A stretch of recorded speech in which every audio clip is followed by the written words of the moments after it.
Coming up next on Get Caught in a Net.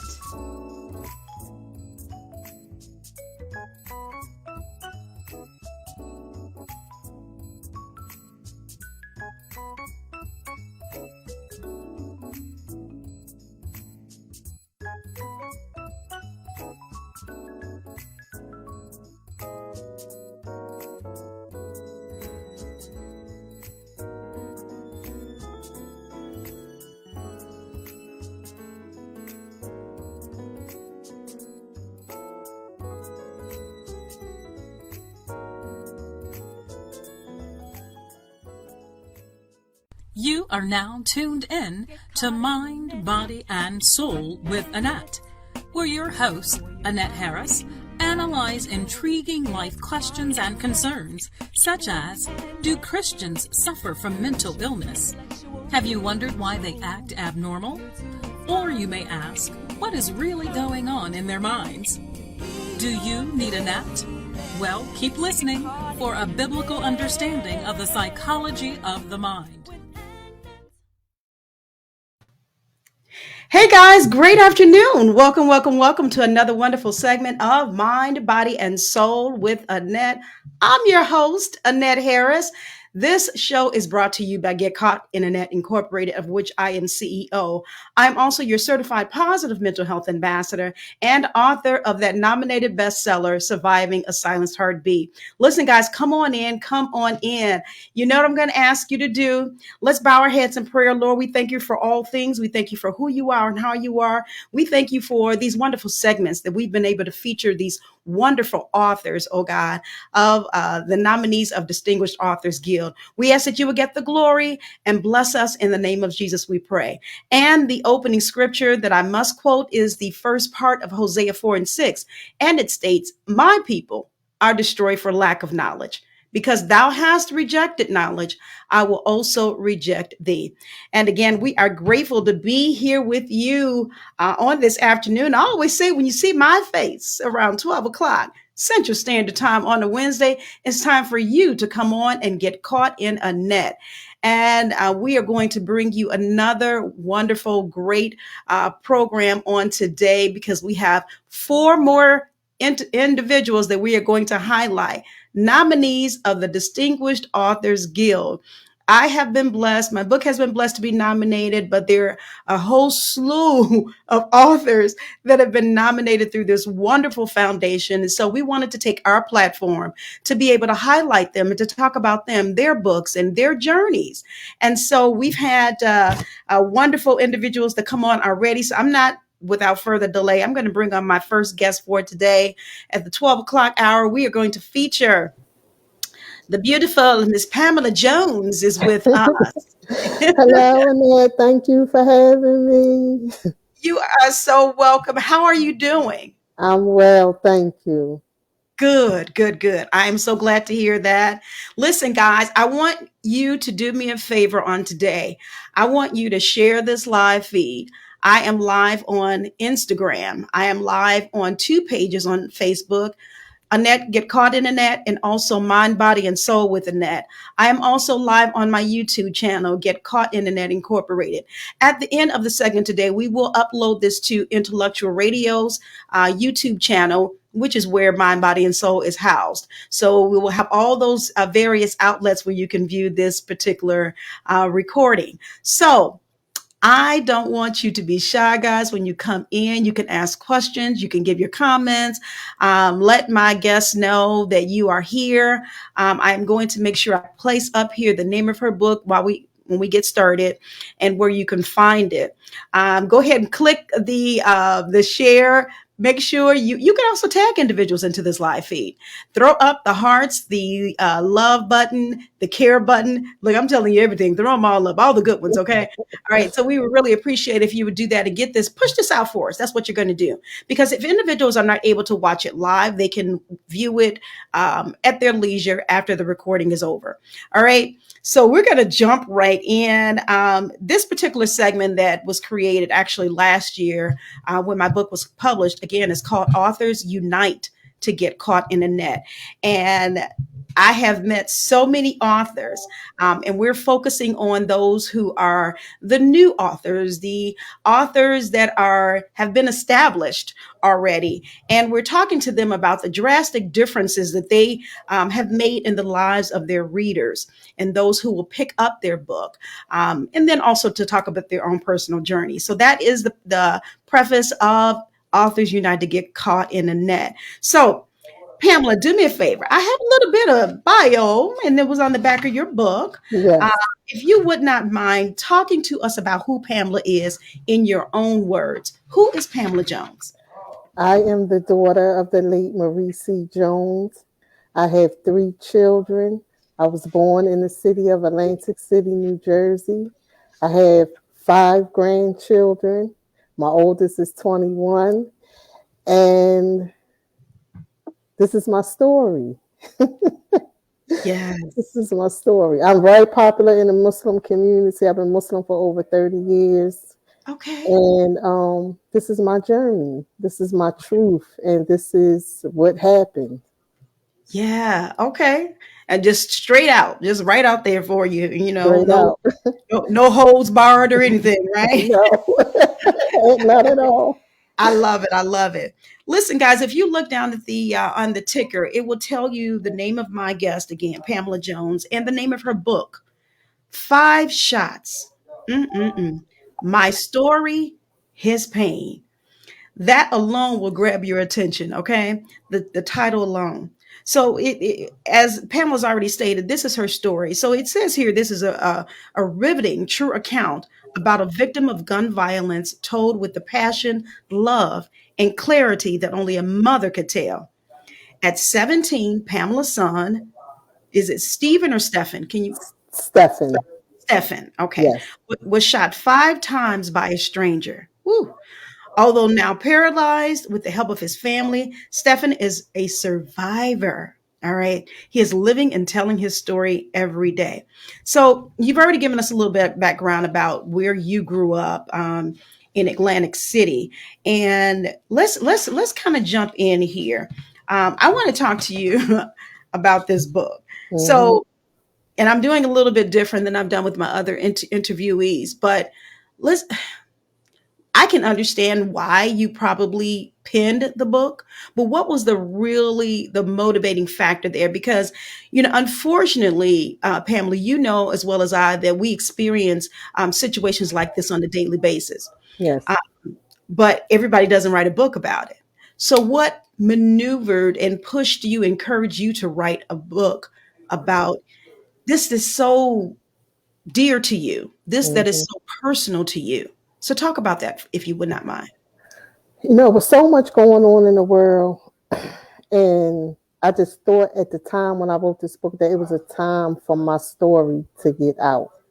Like I said, at the age of 17, my son was innocently shot by someone he did not know and who didn't know him. He got beat up at a nightclub, and he said the first person that I see from the neighborhood of the people who jumped him or beat him up or whatever the case may be, he was going to shoot them. And just Oh, so happened, it was my son. So I wanted to give insight to things that happen to innocent people that people would never know about. So mhm. that was the motivation, and in hopes to help someone else who was going through the same situation, who wanted to get their story out but didn't know how to tell it. Ah, So I'm hoping that I would be the mouthpiece for other people to get involved with things like this. okay. So it's kind of twofold there, or at least I Mm-hmm, heard twofold. mm-hmm, For you to be able to, of course, tell your story or your son's story, mm-hmm. um, and also to help someone else. And I think that's admirable because unfortunately, we also know that people suffer silently. They suffer silently, and sometimes they want to be able to get their story out, but they don't know how. And so here you are, Miss Jones, showing them you can, tell your story. Um, Yes. and you're letting them know also that they're not alone, which is grand. That's a good thing, because again, people suffer silently and they think they are alone. You know, Mm-hmm. It may even feel like you're alone. Trust me, I Hmm. understand that. I understand that part. So, with it being so personal and close to you, now how did your family take it? More importantly, how did your son um, take? Okay, my mom's writing this book, and it's about what happened to me. What were his first thoughts? You know what? If he wasn't with me writing this book, I would have never did it. He gave me the he gave me the permission to write this book and tell his story. So when I first told him that I was doing it, he was like, "Oh my, that's all right." You know, they had my children haven't read the book. They all have it. My grandchildren have read the book, but he hasn't read the book. He said once he starts to read it, he starts to cry. I still tear up from reading the book. My oldest son won't read the book. He said he has to be alone by himself because they lived the story, but I'm telling it through my eyes. So if they wanted to, they could add on and tell it in their words and their eyes. But he was proud. He was definitely proud. Wow. Well, that says a lot about him, and obviously about how you raised him. So, at what point during the journey after he was shot, and did you write this book? How long after the actual incident did you begin writing the book? He was shot in 2005. So I think I started in maybe 2008, Okay. but it was so much going on. Like he was in and out the hospital, in and out the hospital. And, so my focus then wasn't, writing the book. I was journaling, I was writing things down because it was a healing for me too. Yeah. So Yeah. as I'm writing, I lost so many pictures. I lost half of the things that I had already written. So I had to go back and rewrite it again. And Okay. so 2018, I really kind of got focused. Yeah, I'm gonna do this. I'm gonna do it. I'm gonna write, and I would sit down and I would write something. I didn't like it. I would rewrite it. Then when I lost everything, I'm like, oh my gosh, I got to start all over again. But this is my story, Okay. so I could never forget what happened. And, Mm. and, and it takes me back to day one, to the middle, to the from the beginning to the middle to the end. It's like it was just yesterday. Wow. Wow. Whew. That's a lot. That's a Yeah. lot. And I can understand how you said, okay, you had been writing and everything, and so you kind of had to go back, and so it was, so from the time you started writing, obviously, to when you said you got serious about it, was what, 10 years? Yes. Wow. Wow. So what can you tell me, what do you think was that push that made you say, I have to do this? Because 10 years, come on, we can, people can, nah, I don't feel like doing that. I was motivated in 2008, but it's 2018 now. Why should I do this? What was the motivating factor, though, that really pushed you and said, you need to get serious about this and write this book? It was a lot of children that I knew and a lot of his friends that were innocently shot or shot and killed. And so with everything that was going on in the world with, the shooting, gun violence, police shooting us, I said, you know what? I need to put this book out. I need some healing still for myself. And I need some people to read some true things with a purpose Okay. and a happy ending. Mm-hmm. Mm-hmm. Because from where we were to where we are now, he's totally different. Everything about everything with his situation is different.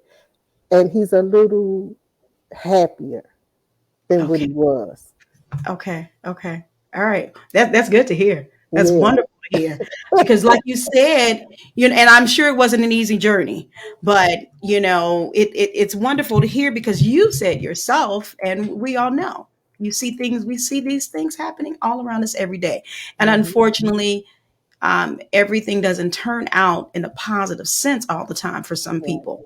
Um, we're grateful to God that his life was spared, and Mhm. he's able to still be here. And you're not talking about, the death of your son. Right. Um, and so that gives us hope. that gives us hope, and those who will pick up your book and read it, that will give us hope. But yeah, this is tremendous. So what was the actual publishing year that your book? I published, the book was published in 2020, 2020 actually. 2020. Okay, 2020. okay. Now, did 2020. it take the when you finally got serious? Did it take the 2 years to for it to be published, or did you put it down again, or what was happening in those 2 years? I was in the process of moving. So I came Okay. from Atlantic City, New Jersey to North Carolina. And my son found a 5-bedroom house in Atlanta. So at that time we was both, in between moving, and I'm trying to help him get situated, get myself situated. So that's where the little 2 year came into. But it took like maybe a year because I had a 6-month deadline. And Mm, no matter what I did, I was determined on getting this deadline met. So I would go out of town. I would come back. Listen, I can't do it. I gotta sit down. I gotta concentrate on this book. And I'm writing and I'm typing and I'm up all night. I'm sleeping in the daytime. I jump up because I had a thought. I'm going to the computer. So but I was determined to get this deadline completed in that 6 months, and I did. beautiful. Well, hey, we have to set deadlines for ourselves. I promise you. I mean, because we have so many things that we're dealing with, whether it's work or life itself, So I'm glad you set a deadline and stuck to it and was Mhm. able to get it out. How did it feel when you finally got your baby in your hands, your book I'm talking about? How did that Oh. My first book signing was in Jacksonville, Florida, feel? where Okay. my publicist was at. Oh, And so I went there, and I didn't have my books in my hand until maybe an hour before it started. And I opened up the book, and I opened up the box, and I was just like, oh my gosh, this is my book. I was so just excited. But I'm the type of person, I try to be as humble as possible, so a lot of the excitement was inside of me. And then when people started coming up to me, they started, purchasing my book, and it was just a feeling that I yeah. had never felt before. It was a feeling of being humble. Okay. And this was talking about you open up a baby talking about your baby. Right, right. And so that's interesting. So you said about an hour before your actual book signing was when you first opened up your book. That Yes. I'm sure that was a feeling that you really can't even describe. I can just about imagine. Yeah. Okay. My insides was like trembling. And I just looked and I had like video of it and everything. And I just was looking at the box, and I took the book out, because it's the difference when you see it on the screen or whatever, to having it Yep. in your hand. And so I'm like, wow, like I did it. Like, I'm so thankful and blessed that, God allowed me to do it. And then my son gave me permission. So it's Right. like, I'm just looking at it in awe. Yeah, I can imagine. I can imagine. Well, I'm so glad that you were able to have that experience, and because it's a good thing. I think I was looking at what was it on might have been on Instagram. But we all know by now that Jada Pinkett Smith wrote her book, and then she had on Instagram where she was open. I don't know, you may have seen it or not, where she opened up her box of books when it finally came, and she was just, it was just like that shock feeling or Yeah, whatever, you know. it takes your breath away for a minute, because you like, oh my goodness, like it's finally here. I can see it. I can have it in my hand. I can touch it. I can feel it. Yeah, it's Yes, one of them moments. beautiful, beautiful. This is wonderful. Okay, so let's talk about. Wait, I meant to ask you this. Is this your very first book? My very first book. And see, that's amazing how it's like, how do you get from dealing with this traumatic event and then say, I need to write about it, or I need to get it out? That took, I'm sure, a lot of strength, a lot of stamina to even do that. Okay, so I was kind of thinking that maybe, you had already written some books or whatever before, but that says a lot in and of itself, Pamela. It really does. It really That's does. why I said I'm so humbled and blessed by it, because it's only been out a year, and I entered into the DAG Awards. And when I got the email, I was like, oh, well, maybe this is for somebody else, because I didn't see the book. So I closed the email, then I opened it up again. I said, wait a minute, well, maybe this is for me. And then once I saw my name and I saw the book, because it was all the way down the bottom, so it was hard to see, I was like, oh my gosh, it is. It's for me. Yeah, so just to be out for a year and to get recognized, it's humbling. It's humbling. Yeah, it really is. I remember that feeling when I opened up my email too. I was like, huh? And you almost I kind of forgot about it, to be honest with you.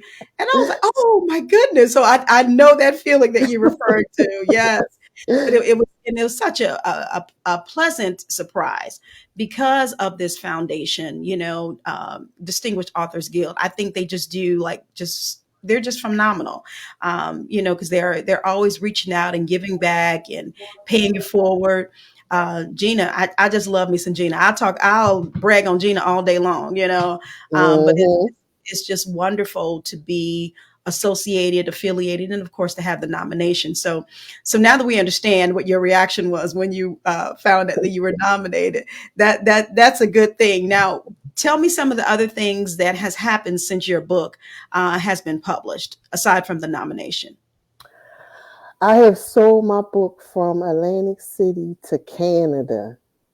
Beautiful. So my city, I love Atlantic City. And, even though it happened in Atlantic City is my home. And Atlantic City showed up and showed out, because so many people have purchased our book. And I say ours because it's my son's story as well, because we are a close-knit family. And so a lot of people did not know some of the things that had transpired throughout these years. My son just turned 36 on Monday. Oh, even people in my own family, close knit, didn't know some of the things that had happened that was in the book. And when they read it, they was like, wow, like y'all went through that? Like we didn't even know. And I'm like, yeah, I know, because some things was private. And like I said, I got his permission because I told him what I wanted to do, how I wanted to set the book up, what I wanted to put in the book, and what I wanted the people to get from the book.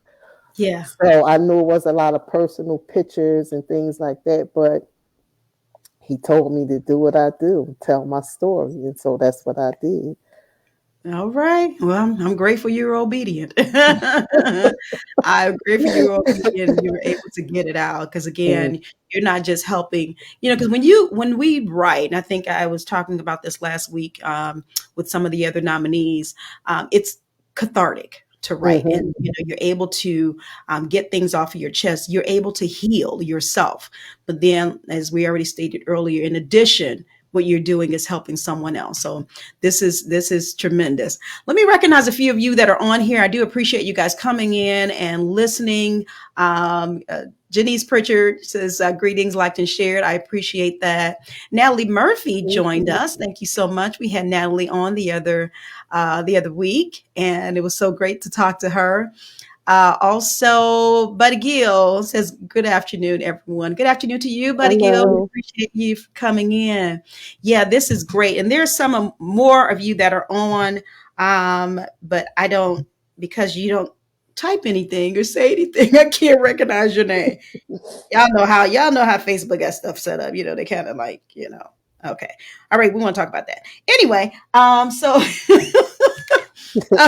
just grateful for you guys coming on. If you have any questions or comments from my guests, you can do it now. Now, we will be ending this particular segment and getting ready for our next guest on today. But I can always have her go back and, look at any questions or comments that you may have for her, after this segment is over. So let me ask you, A couple things before we leave. Okay. What difference do you endeavor to make with your book? And you almost kind of answered a little bit, maybe some wrap up words with that. And then what are your next steps with the book or outside of the book? So if you can ask that for me. I would like to see this book become a movie. Ooh. I really would. I think a lot of people would get a lot out of it. I hope that this book has touched a lot of people who've read the book. It gives a perspective into my life, my son's life, my family's life. And I just would like it to be a blessing and a healing to anyone who has and have endured a child being shot, being paralyzed, lost a child. I have a lot of friends who've lost their children to gun violence. And at first I thought my story wasn't worthy to tell because they had lost their children. And then once I had to think about it, and I was like, well, there's still a lot that's going on. There's still a lot of innocent victims out there. Let me tell this story in hopes to help the next person who might be going through the same thing. So that's my hope. Okay. God willing. All right. I'm sure it happened. I'm sure it's happening, should I say. So let's see here. All right. Let me ask you just a few final words of encouragement to those that are watching and to those who will watch before you exit on today. I would say no story is a bad story. And if you have a story that you would like to tell, get it out there. I still cry, when I read my book. I cry. It's because it's personal to me. And anyone who was around during that time and they read the book, I try to get their perspective because they was in it too. I don't know, I want to make sure that I did a good job and I didn't leave anything out, and just the hopes that this blessing and this book will help somebody. Beautiful, beautiful. And I'm sure it will. Congratulations on your nomination. Thank you so much. Grab my book. There it is.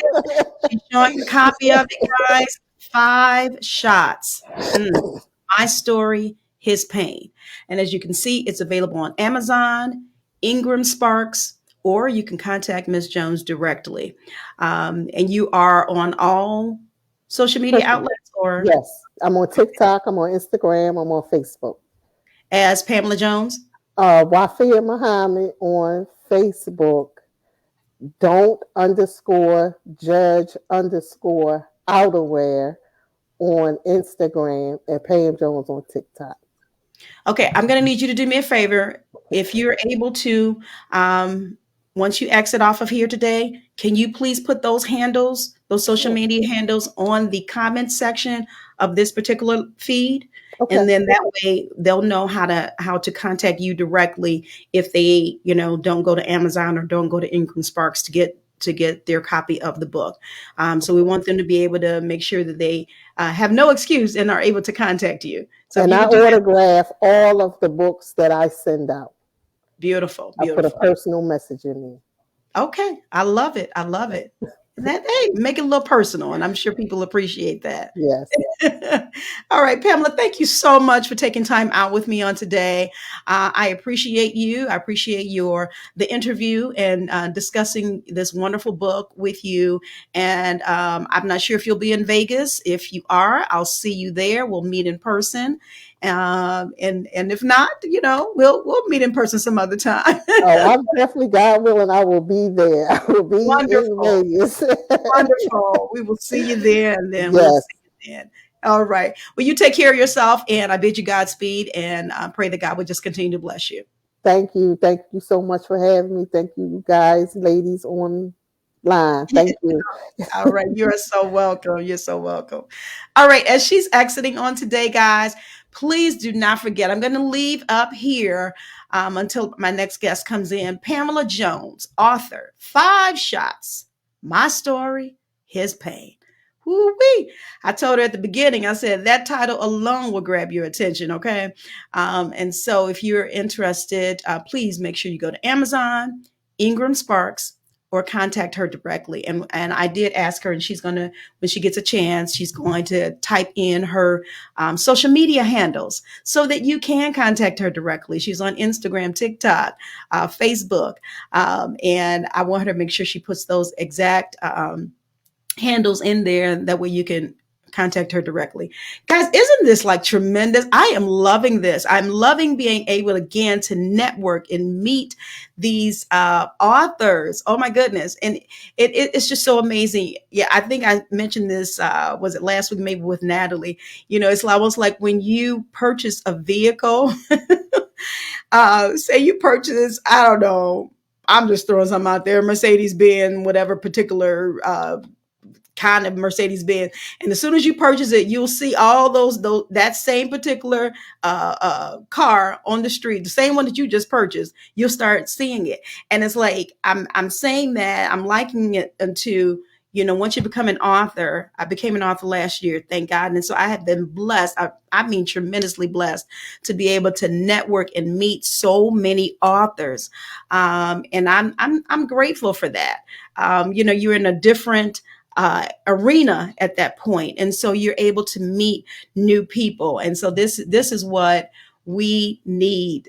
I promise you, this is what we need. I always say, and my publisher even said it, I've heard other authors say it, everyone has a book in them. Everyone has a book in them. Whether you write it, that's on you. If you don't write it, that's on you. I don't know if my producer, Earl Winfrey, is watching. I've been telling Earl Winfrey that he needs to write his book. He has so many, I promise you, so many different experiences in life that he he needs to tell everybody about. Earl has met celebrities, sports stars, and not only that, he has stories about each of them. And I tell him he needs to write. So if that is you have been thinking for a while, I need to write, or I need to get this out on paper, pen and paper, put it in black and white, then that means you need to do it. Okay. I know it's not always an easy process. Sometimes you may not know exactly what to write about, but I say pray about it. Let God lead you. Because I always say, guys, your journey is not for you alone. It's also for someone else to help them, to bring them out. And that's what I'm seeing is the common theme with the authors that I have met. Their journey. Sometimes they talk about their journey. Maybe maybe it's a bio. I had Greg Thomas on last week, and his book is No Doubting Thomas. So he used his last name in the cover title of that book, No Doubting Thomas. And he's that particular book talks about his own journey in life as a professional college player, I believe it is, NFL. Well, anyway, he was a great quarterback, Arkansas. And so again, his journey. I just brought that up to say that he wanted to share about his journey. I see you guys coming in. I'm waiting on my next guest. I see Deirdre says, good afternoon, Annette and everyone. I'm late. Work has been crazy. We'll rewind. I appreciate you, sweetie. Thank you so much. And then Natalie says here, somebody out there is waiting for those books. Girl, you can say that again, backwards and forward. And they waiting on that shower head book. Only Natalie and I know what we're talking about. All right. Let's see here.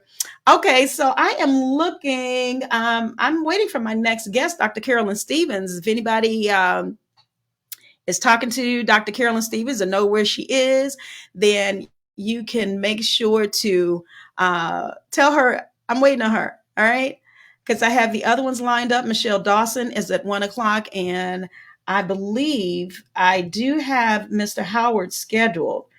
And let me see. We'll make sure that he has what he needs. All right. Let's see here. What I'll do while I'm waiting, I'm going to talk about a couple of things. I'm going to talk about the event in November, which is the awards gala, Distinguished Authors Guild Red Carpet Awards Gala. It is going to be held in Las Vegas, Nevada. I was about to say a totally different state. I don't know why. But anyway, it's going to be held Las Vegas, Nevada, November 8th. And you have an opportunity. I am so appreciative of all of you. When I put up my posts, when I have shared with you how God blessed my book, Surviving a Silenced Heartbeat, to be nominated, you've given me your congratulations and all of that. And I just appreciate. So I was starting to respond back to let you know you have an opportunity to support me. You have an opportunity to support the other nominees as well by purchasing a ticket. You can purchase a ticket, a virtual ticket, or an in-person ticket. So we all know that y'all probably like to go to Las Vegas or whatever, what have you. Okay. And ain't nothing wrong with that. If you want to travel and come to the awards dinner, you can purchase a ticket. But you can also, I know many won't be able to, and you can purchase that virtual ticket. So if you look on the screen right now, and you can go to Eventbrite.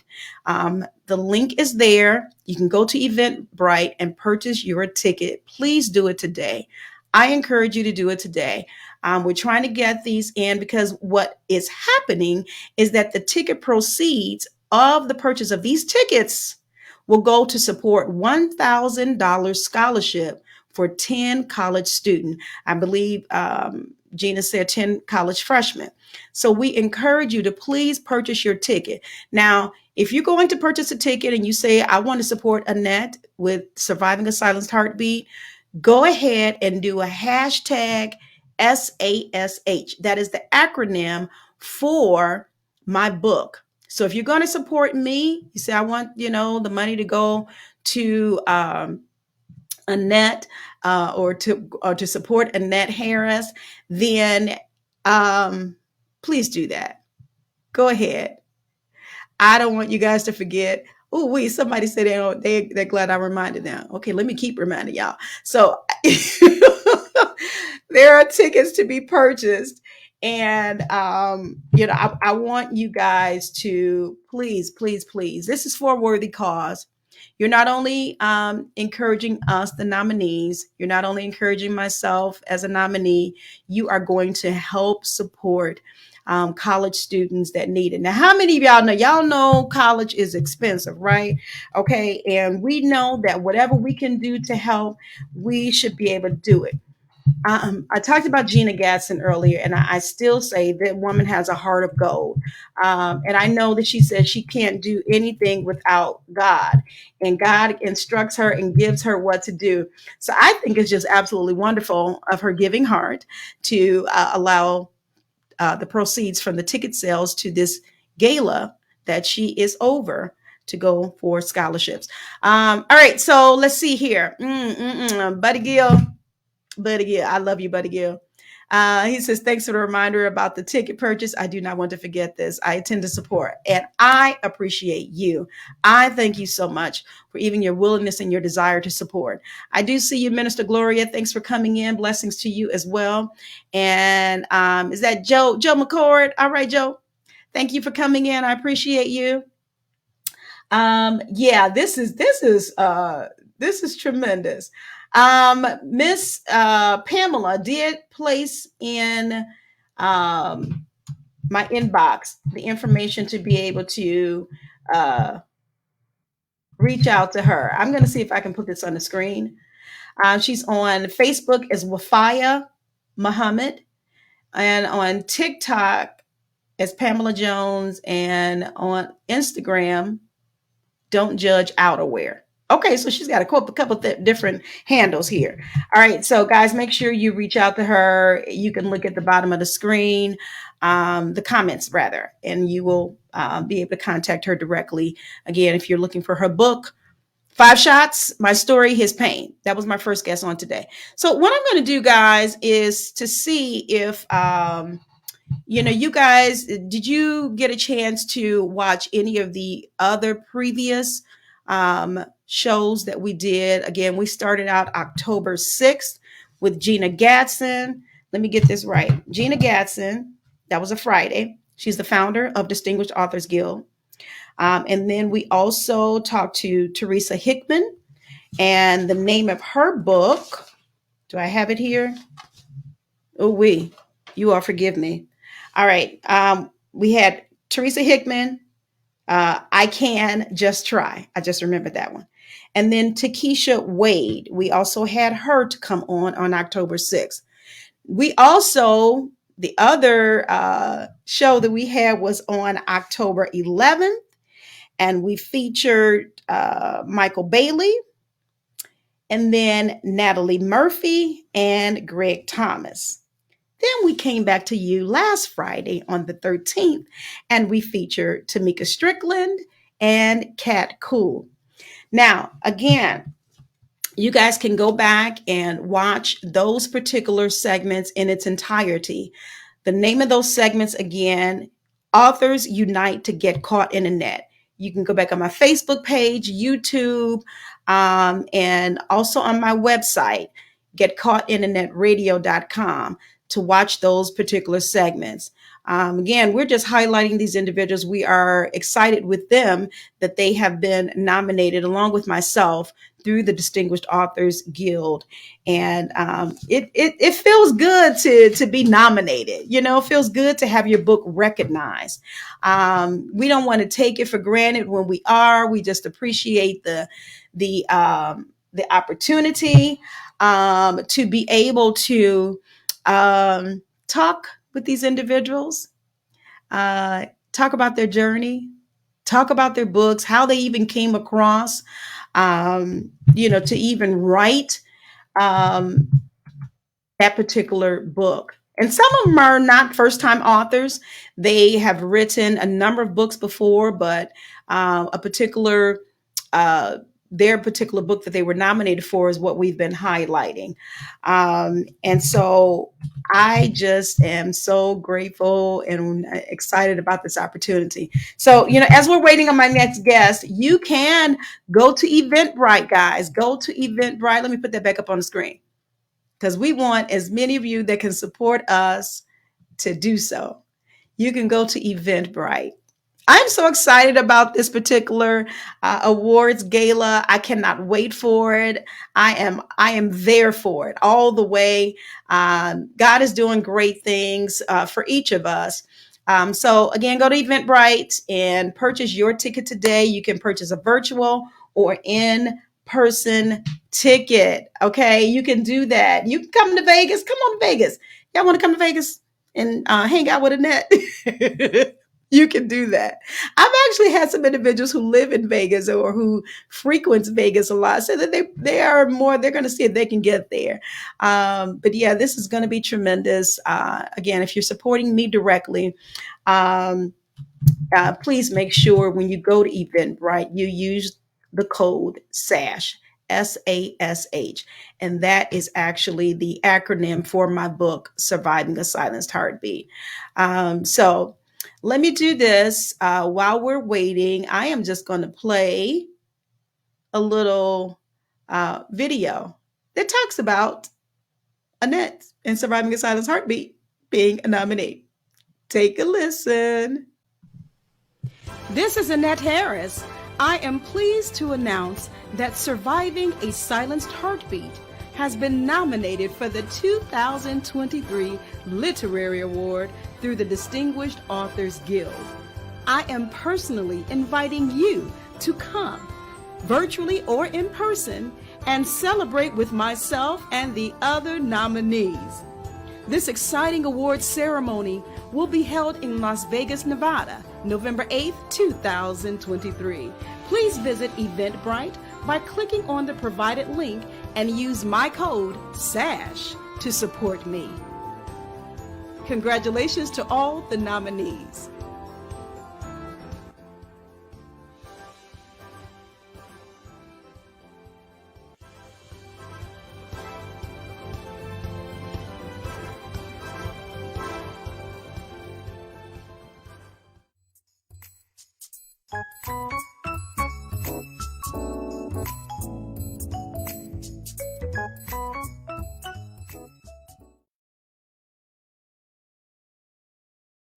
All right, guys. So again, that was just a little clip of the nomination for Surviving a Silenced Heartbeat. Many of you know that God has blessed, as an extension of my book. I have been asked to um, provide my daily discussions. We call them SASH talk, where talks turn to transformations. So I do this on a regular basis, maybe not even a minute clip. And I spread that across all my social media platforms.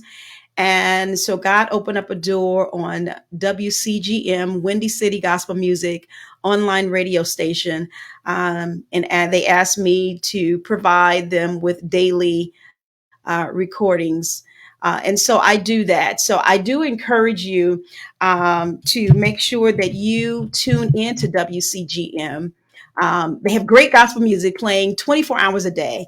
But between the hours of, let's see, is it 4 and 7, you can hear Annette Harris and Sash Talk discussion.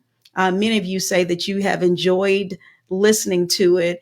But again, this is another platform that God has blessed us to be able to expand out to. And also, many of you saw that I was blessed to be a part of the Gathering of the Black Authors. It was a recreated picture of Black authors in the city of Chicago. And that happened back in July, I believe it was, and the rendering of that particular picture was unveiled in September. And now it is on display at the Chicago Historical Bronzeville Society. And so it's there for you to go and look at. You will see Annette. I'm holding up my book. All of us authors, we held up our books during the picture. So I'm just so grateful to be a part of that. Also, my book is in, as a result of that, my book is available at the Chicago Public Library, the Hall branch, and that's on 48th and Michigan in Chicago. So if you live in Chicago, you can go there. If you're visiting, you can go there. You can pick up my book. You can read it in the library. So again, I'm just grateful for all the ways that God has been blessing this particular book. And there's some other things on the horizon that God he's just opening up doors. I will tell you about those things later as they come out. But the exposure has been great. Okay. And I just I don't take it for granted. I really don't, about how God has blessed. He wanted this word to get out.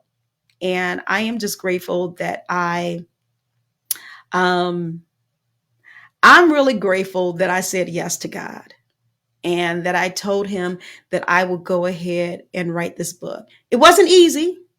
I had my moments. Many of you know, I've told my story time and time again about how, it was rough. It was rough writing this. It was rough, reliving it. But I'm grateful again that I was able to pen it. And it's going all over the world now, all over the country. And I don't take any of that for granted. It's not me, it's God. Because I even told God when I started writing, this has to be about you. So you have to do everything, every word, the title, all of it has to point to you, because I'm just a servant. I'm just a vessel. Everything I do has to point to God. And that's what my life is all about. That's what my life should reflect. And that is my intention of my life, to reflect it. So I'm grateful. Did you guys get a chance to see back in September, I was blessed to be able to go and celebrate my birthday in style. You've seen my promo. It was a dream come true, guys. I was blessed to be a guest, an audience member guest, should I say, on the Sherry Shepherd Show. Let me tell you a little bit about how I was able to be on TV for my 30 seconds of fame. All right. So when you reach out to try and get tickets, and I do encourage you, if there is a particular talk show or that you are interested in being a guest of the audience, do it, live life. And so that's what Annette did. I reached out to the Sherry Shepherd Show and I asked for tickets. And so they responded back a while later. And probably, I think I almost forgot that I had sent the request. And so I did not remember rather, that I asked for tickets around my birthday. So you all know my birthday is September 27th. And so I had planned to do some other things. And then when I got the email and said, we have your request for tickets. And I'm like, oh my God, I'm going to go to New York for my birthday then. And so we switched it around, went to New York. I asked my sisters and both of my blood sisters to come with me, and they did. So we had a ball at the show. Well, as soon as I got to the studio where the show is being taped and going live from, they asked me if I wanted to play a game with Sherry on the air. And of course, I said yes. And so God blessed everything. And I love the Sherry Shepherd Show. You may or may not like it, but I do. And so I watch it quite frequently. And so one of the questions that they asked me was something from a previous show. Now, some of you have said, you didn't really know what that answer was, did you? Oh, no. Yes, I did. I knew the answer. I knew the answer because I prayed and said, Lord, don't let me forget what this answer is. Yeah, I did. I prayed because I wanted to win. And everything just worked out, Of course, if you don't get the answer right, they will give you a Sherry Shepherd t-shirt. I'm not, it's not like I didn't want the t-shirt. That's fine and dandy, but I wanted that gift for winning. So I was blessed to be able to get the correct answer and to win. In addition, I was blessed to be able to meet Sherry Shepherd. When I tell you she's a jewel, when I tell you she's sweet, she's down to earth, that is not, she doesn't put on airs. And you can appreciate that about individuals. And so I was able to talk to her one-on-one. I was able to take pictures with her. My sisters and I were able to take pictures with her as well and talk with her and her staff. Her staff is top notch. Okay. They will make you feel comfortable, make you feel at home, and you just had a wonderful time. And I was able to share with her the fact that I appreciate how how down to earth she is and that she is an inspiration, being a talk show host. And I told her that I have my own local online radio show back in Chicago. And you guys know she's from Chicago. So she knows the area and all of that. And so we were able to chit chat and talk, and it just felt really good, really, really comfortable. So I, again, am just grateful for that time and opportunity that I had to go on, play the game, be featured, my 30 seconds of fame, and to be able to just share it. Like I said, it was such a great birthday. It was a dream come true. Everything, I prayed about everything. And you guys should know me by now. I pray about everything. And I asked everything that I asked God for and asked him to do during that trip, he did. So yeah, this is so great. This is so great. My next guest should be coming in soon. And I'm waiting for her. We were supposed to feature Dr. Carolyn Stephens. I'm not sure what happened. She was supposed to be my 12:30 guest.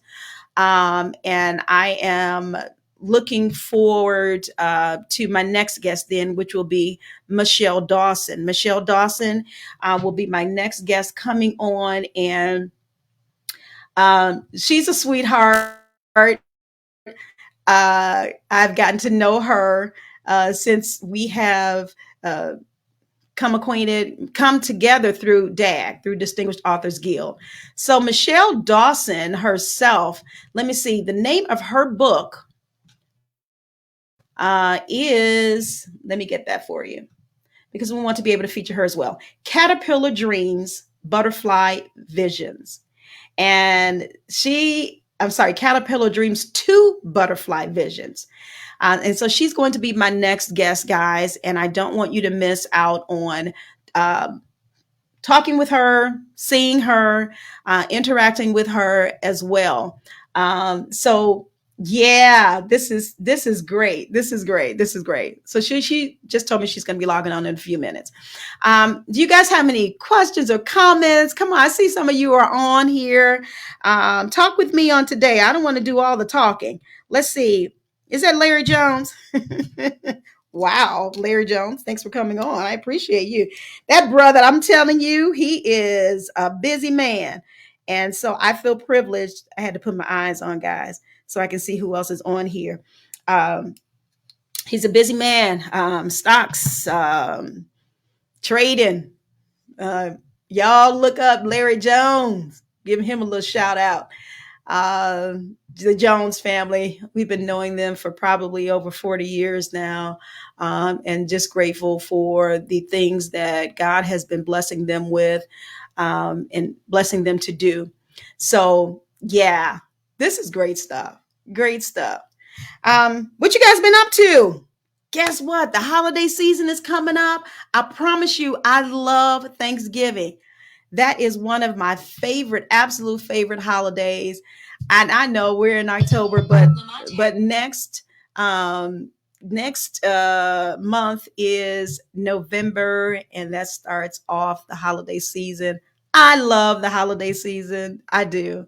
I think I like Thanksgiving more than Christmas. And I don't know my reason, probably because of coming along, growing up. Um, I loved being around my family around Thanksgiving time. And those are the things that I remember. Those are the things that I recall. And we had such a great time being with family. I'm a family girl. I love my aunts, my uncles, my cousins. You know, I just love my family. And many of you see this a lot of times when I'm on Facebook and I'm responding or giving them birthday greetings or birthday shout outs. I love my family. Annette loves her family. She does through and through. And so I love it when I'm able to come and celebrate the holidays with them. So you guys have big plans for the holiday? Let me know if you do. You traveling? Are you staying home? I think with this year, I think more and more people have been doing um, the things that they have done before COVID, which is the traveling and the going out and connecting with family. We've been doing that more and more now. Um, Although we need to still be careful, because they say COVID is still around and that it has not gone anywhere. It has not taken a vacation. So you guys be careful when you're out with your family. But make sure you celebrate. Make sure you celebrate. Oh, in addition, while I'm waiting as well, October 28th, Distinguished Authors Guild is going to have a virtual book fair. And let me see, Gina Gatson, let's see here. I want to get back to her actual announcement of that. I'm going to make sure that I also place an announcement on my page so that you guys can come and support all the nominees on October 28th. So that will be, okay, so a virtual book fair. The date is Saturday, October 28th from 2 to 4 p.m. Central Standard Time.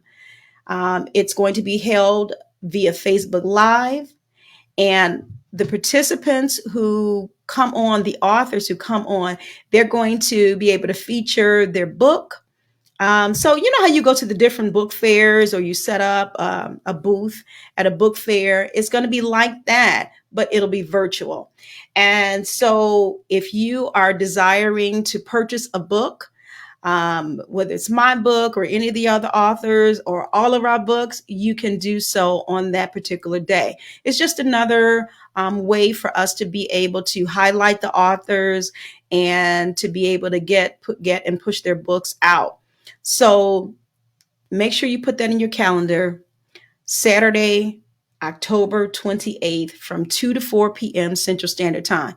And, as I stated, I will make sure that I promote it on my page and push it so that you guys will see when we go live. And I'll try to tag and share it to individuals again, I think this is just a wonderful opportunity to be able to highlight our books, talk about our journey, and push it out there. Like Natalie said earlier, somebody out there is waiting for these books. So, our books may be exactly what someone needs to help them to get over.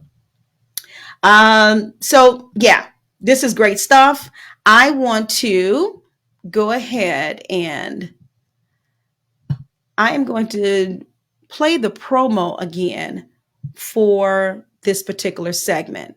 Okay, while we are waiting. So let me just play the promo again for you. Coming up next on Get Caught in a Net.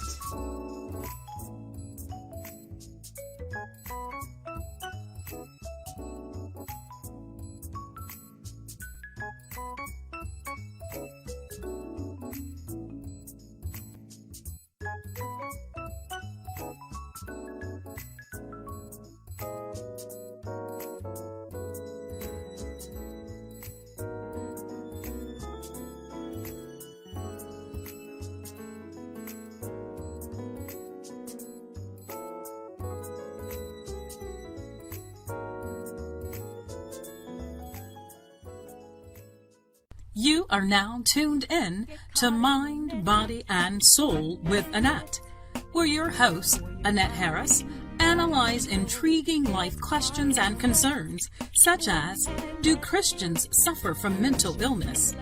Have you wondered why they act abnormal? Or you may ask, what is really going on in their minds? Do you need Annette? Well, keep listening for a biblical understanding of the psychology of the mind. All right, guys. So I just wanted to play the intro again for you. My guest is in the virtual waiting room, and I am waiting for her device to be connected. Michelle Dawson is my next guest, and she is the author of Caterpillar Dreams to Butterfly Visions. Caterpillar Dreams to Butterfly Visions. And we're trying to see if she's connected correctly yet. Michelle Dawson. Are you there, Michelle? I'm here. Okay, there she is. Sorry. That's all right. How are you doing? Good, thank you. Good. All right, we're going to hop right in here to talk to you today about your journey, your book, what the nomination means to you. But let's start off first by asking you to describe to us who Michelle Dawson is. Who am I?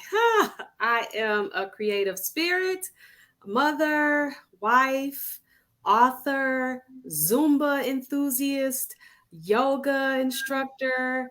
I don't know, a child of God. All right. Okay. All right. So she's being a little humble here, guys. But Michelle Dawson is here. Michelle, let's see. Let's start off by asking you now, where can they find your book? They can find my book on the website www.heart, H-E-A-R-T, full of wellness.com. Also on Amazon. And as I always say, in the trunk of my car. So if you see me on these streets, say, do you have a book? And of course, I'll have one available for you. All right. I like that. She said that on one of her other interviews. I thought it was so cute. All right. So again, the name of her book is Caterpillar Dreams to Butterfly Visions. Oh my goodness. All right. Before we get into talking about this book, and guys, as I'm talking, I am actually going to make sure that the name of her book and where you can find it is in the comment section and also on the ticker for you to be able to check her out, get your own copy. You know, if you see her, like she said, around town, you can grab her because she's got them in her trunk. I'm sorry, I can't get it out. That always cracks me up. I love that though. All right, so Caterpillar Dreams to Butterfly Visions. Your website is Heart, HEARTFULL of wellness.com. Yes. Okay. And you can also find it on Amazon as well. All right. So we will have that featured up top so you guys can see it. Now, let's talk about your passion. What is your passion? I know you talked about a little bit about who you are and what you have been doing. What is your passion? What motivates you? Motivating other people. Okay. That Is it as simple as that? is as simple as that. All right. And how do you do that? What do you do when you're motivating others? Well, first of all, I would like to invite people to follow me on Heartful of Wellness on Instagram and Facebook. Every week, I provide a theme, and every day there's a quote that coincides with the theme that I choose. I just enjoy helping others. If I see that they have a vision or a goal that they would like to complete, I am their accountability partner. Like, hey, where are you? What type of help or assistance or support do you need? Because even the encourager, they might need a little push. So I like to encourage the encourager or somebody that just need that little extra push to say, you know what, I'm stuck. I don't know how to move to the next level in my life. So that is what keeps me going, by motivating others. Because I love when people motivate me. Yeah. Okay. I get it. But why do you feel that we need the motivation? Because life is lifing. Okay. Some of us are working full time. We're caregivers for maybe our aging parents. We have to assist. Not only, you may think like, okay, my child is 18, they're grown, but the parenting never stops, from toddler until they're grown. We're helping our children.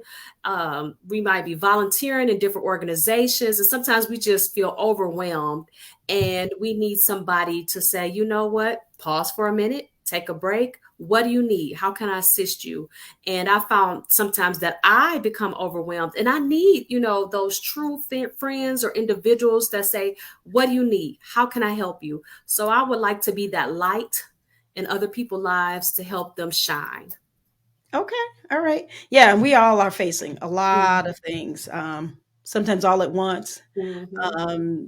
Sometimes one right behind the other. Yeah. My late pastor used to say, every time you turn around, people say every time you turn around, something is happening. He said, you really don't have to turn around because things are happening. It's right in your face, like bam, like Exactly. And to get that encouragement for someone else who sometimes can't understand what you're dealing with, or they just want to, maybe they haven't been through it, but they just want to encourage you to keep you, going.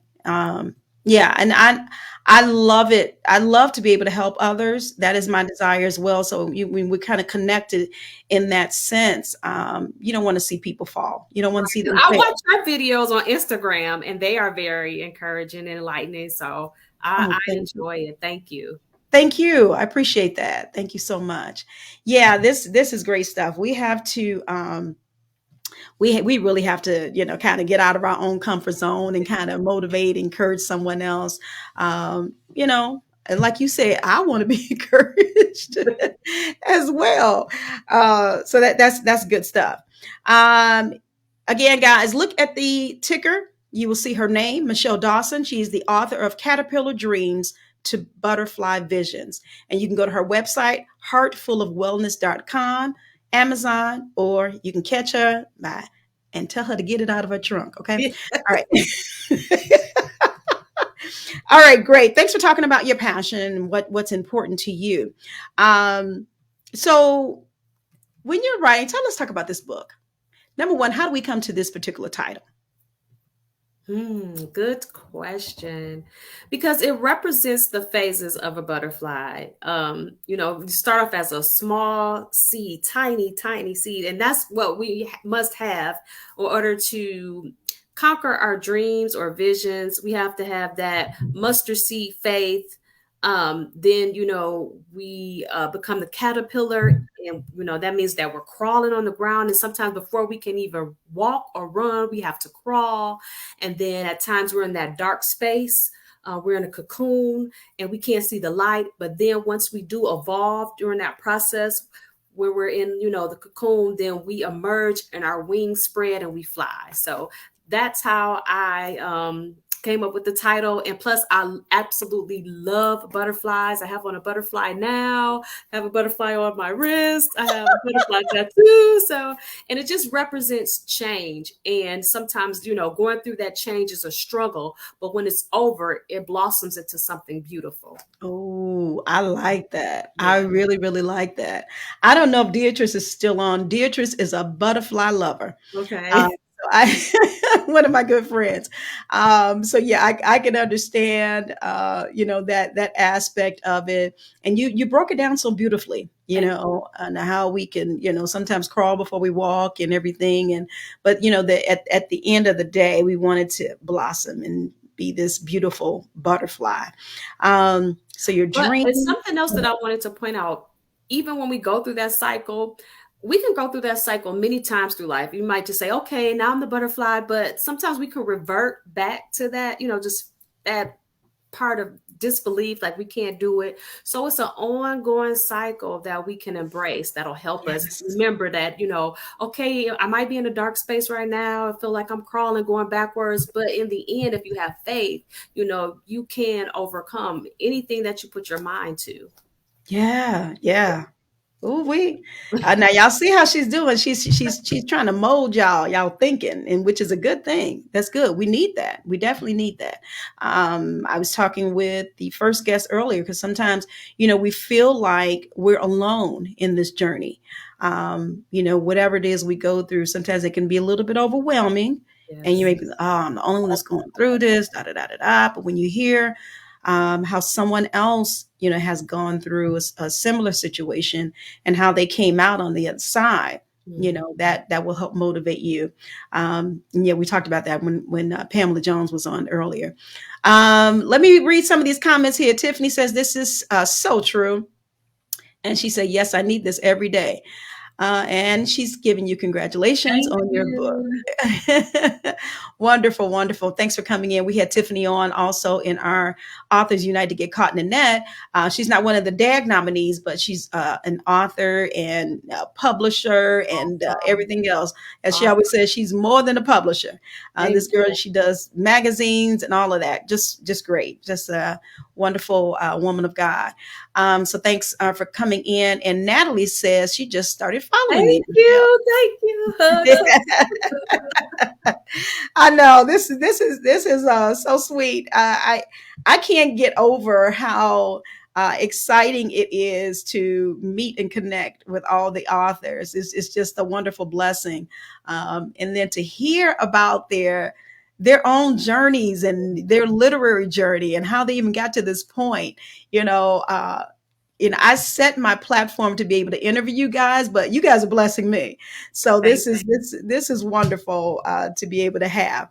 So let's see. Okay, so have you ever doubted yourself and your ability and what to do, whether it was writing this book or anything else? I didn't think I was going to make it to this interview today. I was like, I don't know what I'm going to do. I doubt it. But, I kept the faith. I was like, I'm going to make it no matter what. I pressed my way through. So yes, and yes. Okay. Okay. So, okay. Tell me some of the things that you do to try and get beyond those doubting moments or those moments that seem like it's kind of hard for you to kind of get beyond. What do you do in that instance? Like I stated earlier, I like to be surrounded by positive individuals who are supportive, who they might state, hey, what do you need? Most definitely stay prayerful. Remember that praying does not mean it's this magical tool, like, as soon as I pray, things are going to happen. But it gives you the strength to endure because you know that you are going to be faced with obstacles. So you say, God, give me the strength to endure whatever I may face during the day. So I definitely stay prayerful at all times. Stay in the word. I like to listen to positive people, positive podcasts. Lisa Nichols is one of my favorite individuals who keeps me motivated, as well as Anyala Van Zet. I stated in another podcast, one of my favorite authors is Maya Angelou. I watch you on Instagram. So you have to like feed yourself with positivity, and not saying that there are going to be days where you're going to be like, oh, woe is me. I'm tired. I just want to stay in the bed, because you do have to recharge. You do have those moments where you need downtime. But when you need to get it going and you need to move forward and press forward to the next level or task or vision or goal that you want to complete, you have to find the tools that will help you, be grounded. Again, I practice yoga.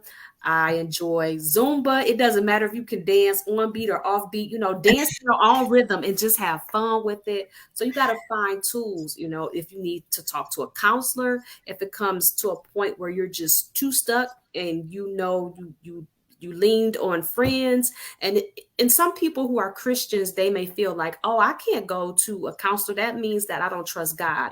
No, God gave people the ability to counsel. So it's okay to, find professional help if you need it. Yeah, don't she sound like a duplicate of Annette? Our hair is almost the same. It's like I love it though. I'm feeling that connection because it is so true. I mean, you're so accurate. Number one, I'm glad that you were able to fight beyond those doubts or whatever the hindrances were to get you here today. And I know we had talked in the email before. I'm so grateful you're able to be here. And your motivation, I can see why your passion is motivating other people because, listening to how you talk. And I think what you said is so key. It may sound cliche-ish, but surrounding yourself with positive people, I promise you that's key. That is so key because I know we can all understand. We have some people who are positive in our lives and some people who are not. Some people who are the Debbie Downers. Come on, thank you. I was getting ready to say Mormons. Yeah, you are so right. But for whatever reason, that they've come to be like that, whether it was life experiences or their own journey wasn't as good. Maybe it got to them to that point. But again, to make sure we surround ourselves with positive people. But then you don't leave it there. You don't only say you want to surround yourself with positive people. You want to push that out. You want to be positive to others, and that's amazing, and it's good. It means you have a big heart. You're selfless and not selfish, and so that these are the kinds of people that we need in our world, whether we realize it or not. So I'm grateful that God is using you in that aspect, and then thanks for sharing how you get beyond those moments because we all have those moments. Yes. So. More about this book. All right. So we have Caterpillar Dreams to Butterfly Visions. You talked about why you came up with this title. How long did it take you to write this book? Close to 5 to 6 years. I had a really good friend, my spiritual sister. She would see me post different quotes and just sayings that I came up on my own with. And she's like, girl, you just giving this stuff away. You need to put it in a book. And so I start, collecting it, put it in a notebook, writing it down, adding stuff to it. But then I would sit it to the side and I'll get back to it later. I was not consistent with the dream. And that's what delays the process when we are not consistent. So I was inconsistent and it kept stopping and starting and stopping and starting. And it wasn't until one day I said, you know what, I'm going to take at least 15 minutes a day to work on this book. And before I knew it, it became 30 minutes and then it became an hour and then 2 hours. And I was able to connect to some people that, helped me self-publish this book. So it was definitely a journey and a process. At first, I reached out to a couple of other companies that I, thought they were going to follow up, and I got, I got a little distraught because they were like, oh, this is excellent material. You'll be hearing back from us. And I didn't hear anything. So then I started doubting myself, like, maybe this book is not good enough. Maybe I need to go back to the drawing board. But I pressed forward. I was able to find somebody that helped me. And I connected with somebody that helped me organize my thoughts because they were a little bit all over the place. And I was talking to another friend, and we were saying sometimes we don't want to reach out to another editor or somebody that can help us because we're an author. We don't need help writing, right? Like, I don't need help. Like, that's what I do. But no, it's okay. You need somebody to help, give you some direction at times. It doesn't make you less of an author, or doesn't mean that your writing is not good enough. So I was able to connect with people that helped me, finish this project. So. Did y'all see how she whipped that out like that? So funny. That was good. That was good stuff. But you know what? That you're funny. I love her spirit. I love her spirit. So 5 years, about 5 years, you said it took you to get it from writing to published. And you had those sidebars, if you will, or the obstacles that you had to jump over and face. What was it that kept you going? Was it just the friend in your ear that said you need to, put this in paper, you need to get paid for this? And also it was during like the pandemic as well, when I was getting closer to the finish line, and I was witnessing people leave this earth at such a rapid pace. And I knew people like who lost their dad, people were losing sisters, brothers, good friends. And I'm like, you know what? I don't want to leave this earth without finishing the job that God assigned to me. This was the vision God assigned to you. Are you going to leave this earth without giving it and showing it to the world? So that really pushed me as well. Yeah. Okay. Hey, sometimes it's something as rough as that, if I can say it like that, to kind of, give you a kick, to try and make you finish. Now, is your book, would you consider it, is it a poem? Is it a collection of poems, or I would say it's an inspirational workbook, because there's some work to do in each chapter for you. Do some work. Do homework. It's not gonna help. Like, okay, I read it. No, you have to do the work. I've even done the work myself. I had to revisit. Like, girl, like, are you paying attention to what you wrote? So There's a work to do. It's a work book. Work plus book. Do y'all hear how she be singing it? Yeah, she be singing when she talk. Listen. I tease my sister. That's how she talks too. She sings when she talks. But let me ask you this. So all right. So you would say it's like a workbook type thing. But when you told me that had been 5 years, right, from writing to published, you were really living out the title of your book. Yes, ma'am. Caterpillar Dreams to Butterfly Visions. And sometimes I'm gonna tell you this, Michelle, when we are determined and we are doing what God tells us to do, sometimes we don't understand time frame. We don't see the whole big picture all at once. Sometimes we don't. And then you look back and like, I see you, Jesus. I see exactly what you were doing. So then it kind of helps you to know that those things that I went through, those obstacles that I faced, was worth it. Yes. And I can kind of see that is probably something that you would probably say. Would you agree with that? I definitely, yes, wholeheartedly agree. Yes. Okay. All right. Well, it has been published. It has come to fruition, and God has blessed you. So what are some of the things that you have done thus far? You have a book signing. What are some of the things that has been done with your book thus far? Well, I'm currently working on a workshop, and it'll be at least from about 6 weeks. I have different guest speakers coming on, and there will be at least 6 lessons, because this book it has like 20 lessons related to what, some of the things that I went through life. And I'm pulling some of the lessons out, and the workshop will be offered either probably at the beginning of the year. I was shooting towards the end of this year, but with the holiday and some other things, coming forth, I had to push it back some. So look out for the workshop.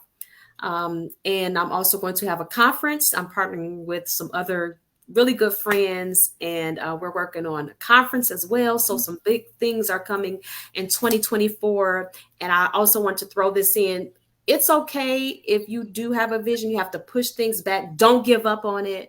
It's okay if you have to push the date back, but set a date and make it happen. And if you have to adjust a little bit, it's okay. It doesn't mean you failed. It just means pivot, readjust, and you'll be fine. Yeah. I love it. Well, you answered my last question all in that same one, because I was going to ask you to leave us with some encouraging words, and those are very encouraging. You may have the obstacles, you may have the setbacks, but keep pushing. So that's what I got from what you said. Thank you. You're welcome. Well, I appreciate you, and I thank you so much for taking time out of your busy day to come in and join us and talk with us, to be able to share about you. I'm going to put her information back up here on the screen, guys. Make sure that you check her out. You need to get your copy of Caterpillar Dreams to Butterfly Visions, and she is shaking it on the screen. That must be her book. You see the post-it notes in there. So that must be her book.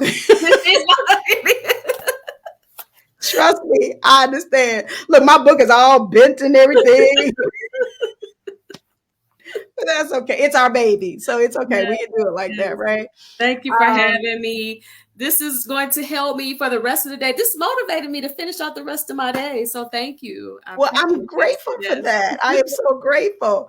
Before you go, I think, who was that? Gina was on. She said, it's amazing. Thank you so much for coming in, Gina. We've already talked about you and pumped you up, and we'll continue. I'm going to Vegas. I already bought my ticket. I got my time approved for work. I'm there. I already booked my place where I'm going to stay. And 4 of my friends, they're coming with me. When they found out, they was like, I was going by myself. And they found out, they was like, you ain't going by yourself. I want to go. Before I knew it, I thought it was going to be 2 people, but it's 4 plus me is 5. And we're going to have a good time. I love it. On Tuesday and leaving on Friday. So yes, I'm there, and I hope to meet you, Miss Natalie. Okay. Well, Natalie asked the host question from me, because I was going to ask you if you're going to be there as well. So I am grateful. I will be able to meet you in person as well. Yes, I'm so excited. Yes. So this is wonderful. It's going to be a great time. I am so looking forward to it. Natalie says, whoop, whoop. Y'all are too funny. I can't wait to meet you all. What up, though, y'all? What up, though? Well, thank you again for taking time out on today and sharing with us, talking with us about your literary journey and all that you have gone through. We'll see you in Vegas, and I pray that God will just continue to bless you in everything that you are doing. And congratulations again on your nomination. Thank you. Likewise. All right. Thank you so much. All right. Bye-bye. All right. Bye. As she's exiting, guys, you can still see on the screen where you can purchase her book, Caterpillar Dreams to Butterfly Visions, author Michelle Dawson. You can get it at her website, heartfulofwellness.com, Amazon, or you can contact her directly.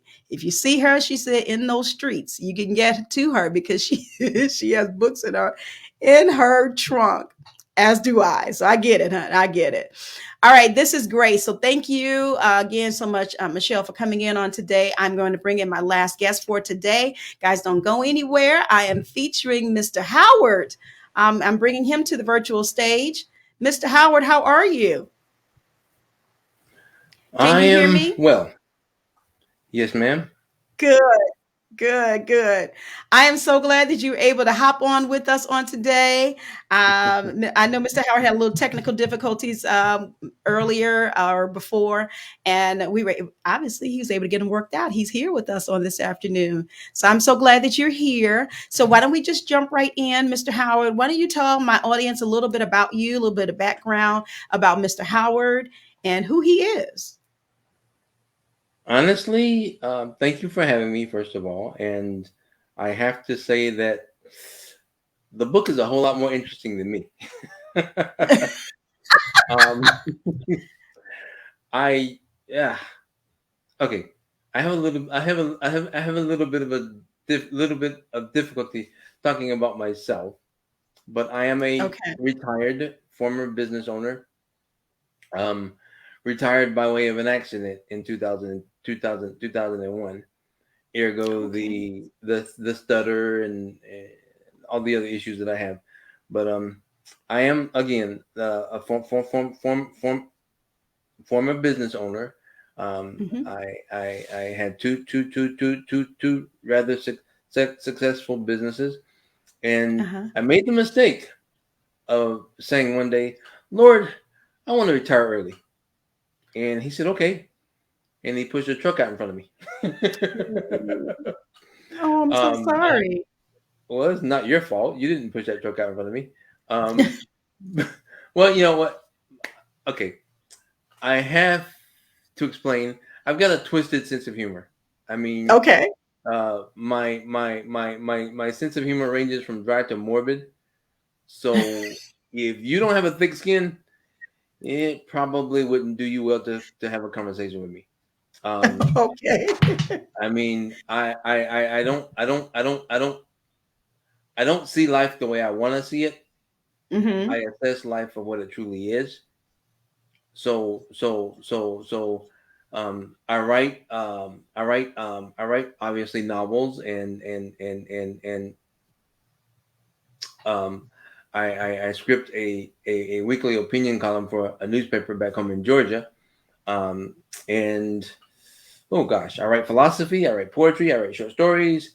I'm just anything writing. I love it. I thoroughly enjoy the art of writing. My psychiatrist says, in fact, he says, I spend too much time inside my head. So wow. Okay, as opposed to spending time where else? But anyway, to answer your story, your question, yes, I'm about all things writing. I'm no longer a business owner because of my quote unquote retirement, but as I've realized, I will forever be a businessman.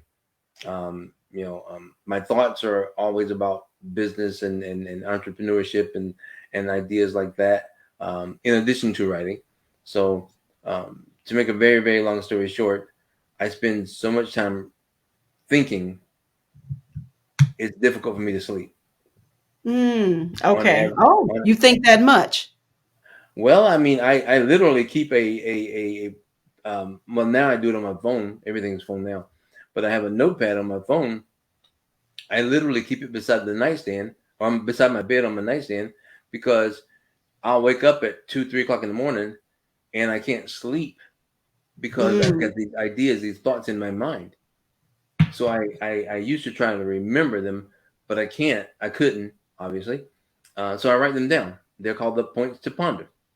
And if you go to my website, there's a blog page on my website called Points to Ponder, and those are original philosophical quotes that come to me in the middle of the night when I can't sleep. So I spend a lot of time with me. Okay. Well, okay. I mean, nothing wrong with that. I mean, you, so you know how to handle you. Let me get this straight. So the name of your book is Family Ties? Well, okay, that's another long. Everything about me is a long story, but the first novel I published in 2020, and it was called originally "Family Ties Thicker Than Blood." Then, after launching the novel, I realized that I didn't know what I was doing, so I went back and actually researched how to write a novel. And then I realized, wow, there are certain things that I didn't do or certain things that didn't make sense. And so in order to make the first novel, and subsequently there will be a second follow-up, will launch hopefully this December. But anyway, to make it line up, I had to go back and revise the first novel. So the current title is Revised Edition, Family Ties Thicker Than Blood. Okay. All right. And now where can they find your book? I want to get to that before we go further with our interview. Well, I mean, all the usual locations. It's on barnesandnoble.com, Amazon.com, bookdepository.com, goodreads.com.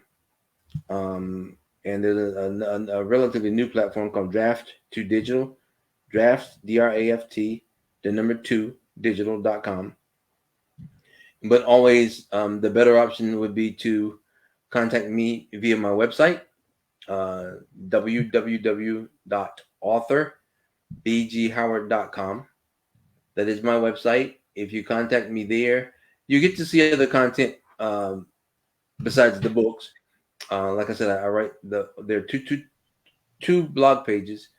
One, the Points to Ponder page. Those are all original philosophical quotes from moi. And then there's also one page called In the Gray Matter. I write a weekly opinion column for a newspaper back home in Georgia. And that content is also posted there. It's called In the Gray Matter.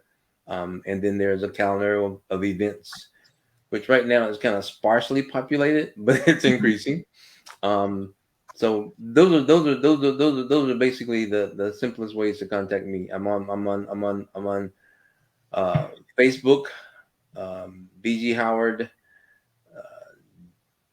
LinkedIn, also BG. There are some variation of BG Howard. Facebook, LinkedIn, Instagram, Pinterest, and there's one other. I can't remember what it is. Anyway, social media platforms, and you can find those also on my website. Okay, wonderful. And again, your website is authorbghoward.com. That is correct. Okay. All right, guys. So if you see on the ticker at the bottom, author B.G. Howard, the name of his book, it's Revised Family Ties, Thicker Than Blood, on Amazon, Barnes & Noble. I just threw out a few of them, draftdigital.com or at his website. So you guys can make sure to go ahead and visit any of those avenues to be able to purchase a book from him. So your book, so obviously you've written a number of books. How did we come to, even with this revised version, to writing a book about family ties? What's the background? What's the history with this particular book? Well, okay. Let me give you something else that I learned. It's called the backstory. The backstory. I assure you, I write better than I talk. That's okay. But I actually lived in New York years ago, and had a life there. I was modeling and chasing life. Okay. And so I was in New York. I had an accident, and I was involved in rehab, physical therapy up there. But the cost of living in New York is a whole lot more than it is in Florida. So I figured, well, it would save me some money since I wasn't actively working. I had a house. I already had a house in Jacksonville. So I came back to Jacksonville to recuperate, and I was here, I think maybe 2 weeks, and had another accident. So then I was going to physical therapy down here due to that accident. And to make a very long story short, in a period of 14 years, I think, I had 16 accidents. So that was a little bit challenging. Wow. And the last accident was by far the worst. As I said, I had 2 businesses, and I made the comment that I wanted to, and I said, Lord, I want to retire early. And he retired me. I don't really like to focus on it, but I did, it took me, 8 years of rehab, physical therapy. The inside joke is I put 3 of my psychiatrist kids through college. Oh my. But it did a number on me. I had to learn how to walk all over again, talk, you name it. I broke both my ankles, both my shins, both my knees, both my femurs, both my upper arms, both my elbows, both my forearms, both my wrists, my pelvis in 3 places, and I had a massive concussion that left me in a coma for 7 months. I like to say I took a nap. For 7 months. For 7 months. I forgot to set my alarm. But that was my experience. So it is what it is. And as I said, I'm not an optimist. I'm not a pessimist. I'm a realist with a twist. So is this so your experiences? Because I normally try to ask a question: was your life influenced by your experience, or your experiences by your life? Would you say that your experiences influenced this book, Family Ties, or was there a connection there? I can only tell you what I've been told. I lost my memory. That was the part I was trying to get to as far as the accident is concerned. I lost my memory, so the earliest recollection of anything that I have, the accident was in 2001. I can only go back to maybe sometime around 2004 or 5. So my life before then is gone. And I was, I moved to this house in February 2005. Excuse me. And I went from working 150 hours a week to crickets. Wow. And so that was like enough to drive me crazy. So I'm at home one day, and I didn't have anything else to do. So I internet was is the big thing. So I got an internet subscription, and I would spend the entire day surfing the internet. I bought a lot of things I didn't need, bought a lot, as seen on TV, just right. And so, but it made for a good yard sale. The idea came to me one day. I'm at the computer, and I get this idea comes into my mind, and I dismissed it because I didn't know what it was about, what it was. So I kept dismissing it for about I would say about 6 to 8 weeks, and eventually I got frustrated. When you open the book, the first 2 pages, that's what came out, and I had no idea what it was because I got frustrated. I opened the Word document and I just started typing, and when I wrote it, I was like, "What the what?" But it was, I found that it was good therapy, so it was more therapeutic than anything else. Yeah. So every day, I get up in my normal routine. I get up in the morning, and do my prayer and devotion period, and then I come to my computer, and okay, Lord, here I am. What do you have for me? And I would just write what came. And I didn't actually, as I said, after I launched the first novel, was when I went back to research how to write a novel, because I never intended to write a novel. I didn't like writing, but I researched how to write a novel, and then again I learned a lot of things that I didn't do. It wouldn't be readily apparent, because if you're reading the first novel, the first edition, you're just reading, hopefully what I think you would find as a good book. So I went back and researched how to write a novel. I revised it, and then the revised edition launched. This is what, 23 last year in May or June last year. So when you search for the title, you have to input revised edition, Family Ties Thicker Than Blood, because if you don't include the revised edition, you're going to get the original version. Oh, okay. Now that's good to know. Okay. All right. So I'm going to make sure, guys, that I put the revised edition in there, because I don't want you guys to miss it when you are searching for his book. Let me read a few of these comments here. Shelly says, "Wow, don't look like what you've been through. Praise God." Yeah, God. I would totally agree. And Gina says, "You're an inspiration to all." Yeah, I'm sitting here and I'm listening to you, and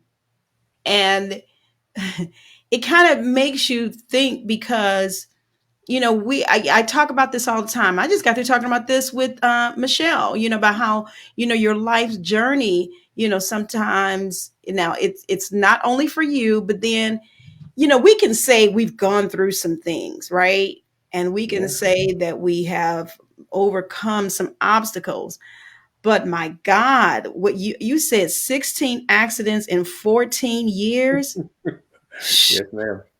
Man, it make you sit back and say, I ain't been through nothing then. Well, I mean, honestly, during that period, I totaled 12 vehicles. Oh, 12? Oh my goodness. And no, wait. I have to make this point. Knock on wood. Not one time was it my fault. Okay, because let me get, you started off by saying that you got a sense of humor. And so I was going to say, I don't think I want to ride with you. You know what? But it wasn't my fault. I get it. But see, you started off by saying you got a sense of humor. So I just wanted to jump in on that with you. No, not me. Well, you know what? I laugh myself. I have to. So, but for the most part, I ride by myself. I don't want to be responsible. I get it. But you know what? You're still here. I was listening to, I think it was yesterday. Y'all know I already told you I love Sherry Shepherd. I love to watch some of these guests that she has on. And I think was it on Sherry Shepherd? Well, anyway, this guy, yeah, it was. This guy, he had somehow he had gotten paralyzed when he was young. And I can't remember exactly what all happened. It was some kind of horrible accident that he had. Mm-hmm. And he was in a wheelchair from that. Well, years later, actually not too long ago, like last month, he ends up getting into some accident. His car, he was in a rental, he said, the car overheated. The car caught on fire while he was in there. Wow. Now, mind you, this man is still, wheelchair bound. And he said he tried to get his wheelchair out, but it got stuck. And then it was a good Samaritan that saw what happened and was able to pull him out. And, on her show, she was saying he had another opportunity. He cheated death twice. Well, good Lord, I don't know what to tell you, Mr. Howard.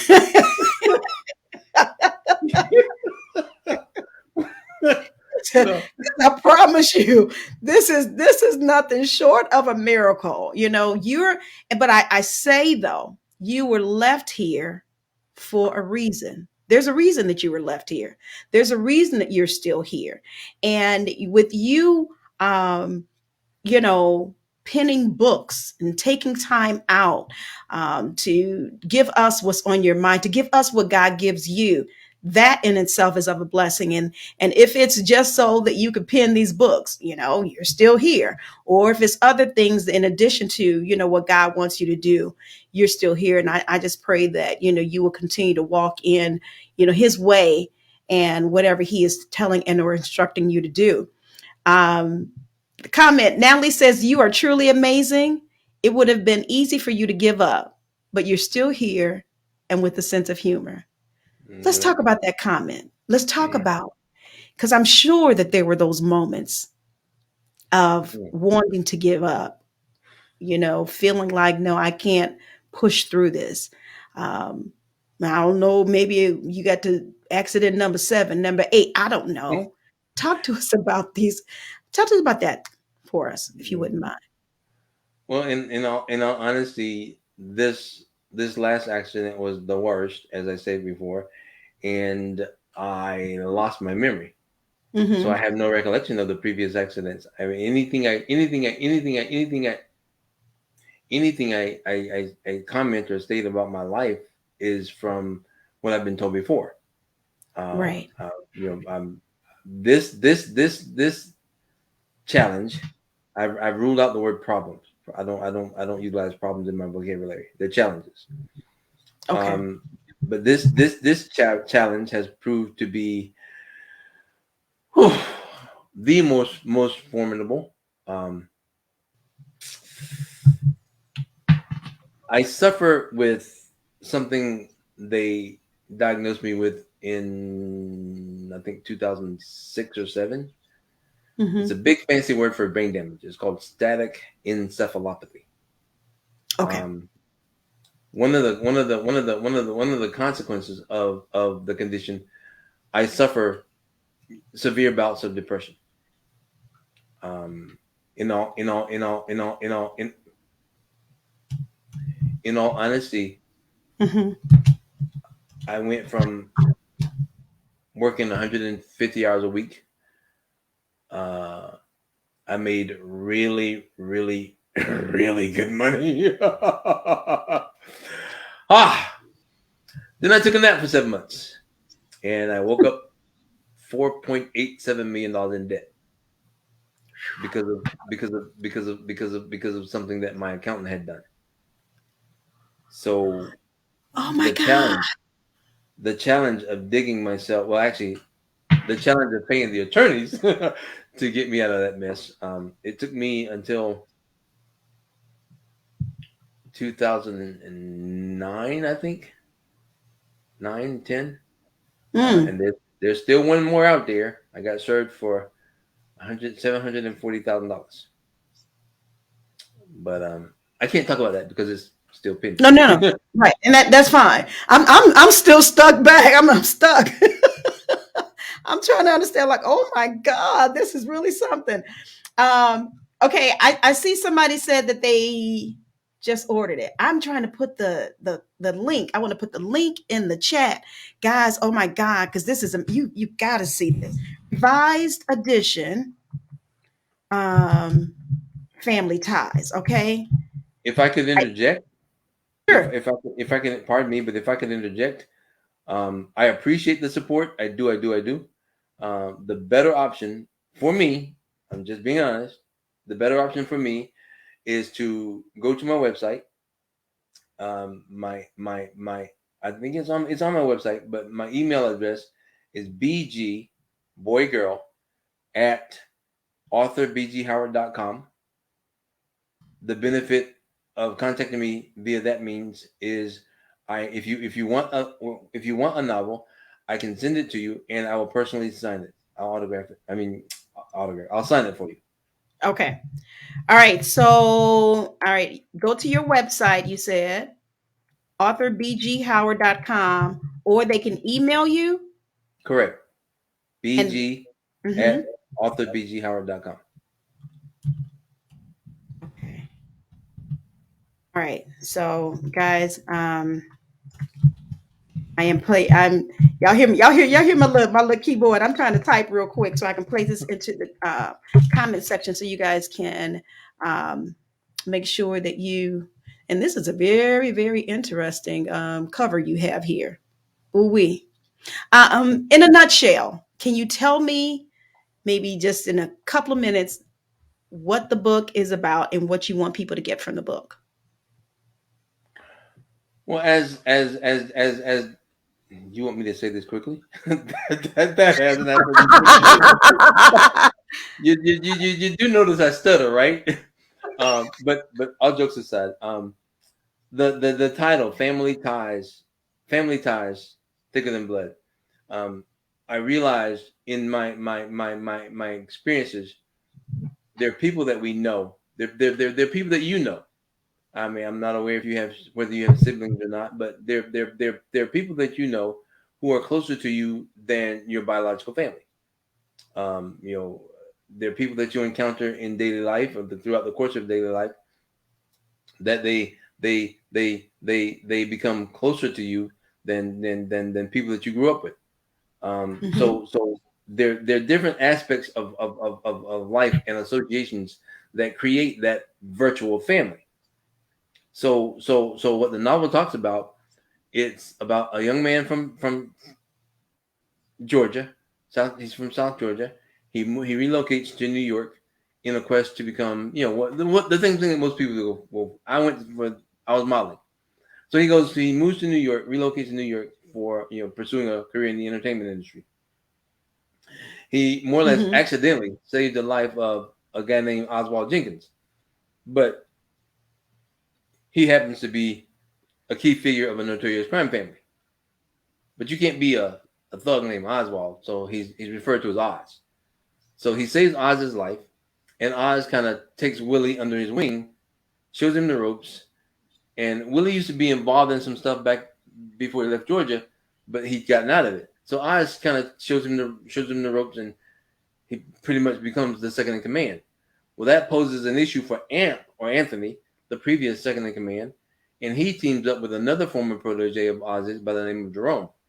So Jerome and Amp hatch a plan to take over Oz's territory. Things become a little more complicated when Willie starts dating NYPD officer Ernestina Lady. Uh-oh. So he's operating for Oz, the crime boss, while ducking and dodging Amp and Jerome while dating a police officer.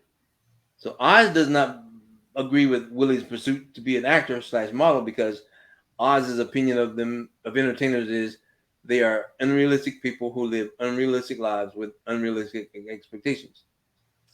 He obviously can't tell Oz what he's doing. But Ernestina, the police officer, supports him in what he's doing as far as his chosen career, but she can't know about his real enterprise.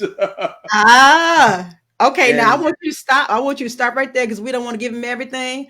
I wanted something to tickle their intellect, because you guys need to go and email him at bg@authorBGHoward.com to get your personalized copy of the book, or you can go to Amazon, or you can go to his website, AuthorBGHoward.com. And again, the name of the book, Revised Edition, Family Ties, Thicker Than Blood. So he was just giving us a little bit to tickle our intellect, to encourage you to purchase that book, because I want you guys to do that. Tell me, before we end on today, maybe some final words to encourage us, whether those individuals they want to become an author, or they are authors, or just something to encourage us on our day before we end on today. Well, I'll end with two things, actually. Firstly, the pursuit of a career as an author. I've had several people approach me about writing. And when you research how to become an author, the first advice I got was, you outline the book, you outline the novel, the storyline. You detail the descriptions of the characters and the characteristics of them, and so on and so forth. And I'll be the first to tell you, everybody can't wear the same size pants. It's not a one size fits all. No. Because when I wrote this novel, like I said, I come to the computer every morning, and I'd say, okay, Lord, here I am. And I just wrote what came. I didn't outline anything. I didn't have any preconceived notions. I just wrote until I say the story wrote itself. I was just sitting on the sideline taking notes. Okay. And it actually turned out to be so long that I had to turn it into 2 books. So the follow-up, Family Ties 2, Blood Covenant, is due to launch in December. Awesome. Congratulations on that. I love it. This is the